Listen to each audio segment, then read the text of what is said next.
Salut les matheux, bienvenue sur cette nouvelle vidéo concernant les volumes. Aujourd'hui, nous allons voir les cylindres.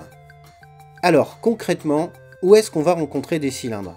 Eh bien, tout simplement, on peut prendre l'exemple d'un verre, qui est souvent cylindrique, ou on peut prendre l'exemple d'une citerne de remorque. Alors, la base d'un cylindre, c'est un cercle. Donc, nous allons repartir sur la formule de la surface d'un cercle. Je vous rappelle que la surface d'un cercle, c'est pi fois rayon au carré, ce qui veut dire 3/14 fois rayon. Pour un cylindre, encore une fois, je vais juste rajouter une nouvelle dimension qui sera soit la longueur, soit la hauteur, suivant le sens dans lequel est mon cercle. Donc pour une citerne, ça va être une longueur, alors que pour un verre, ça va être une hauteur. Et je vais donc multiplier la surface de mon cercle par cette hauteur. Ma formule va donc devenir 3,14 fois rayon fois hauteur.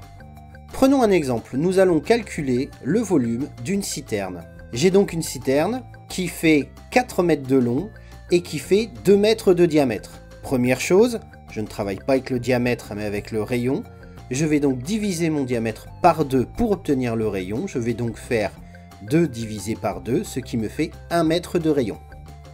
Je remets ça dans ma formule devient 3,14 fois 1 fois 1 fois 4. Mon résultat est de 12,56 mètres cubes. En parlant d'unités, n'oubliez pas que les unités de volume sont des unités au cube, des centimètres cubes, des décimètres cubes, des mètres cubes, etc. Je vous invite aussi à bien faire attention aux unités, bien avoir des mètres pour le rayon avec des mètres pour la longueur. Et, comme d'habitude, on ne travaille jamais avec le diamètre.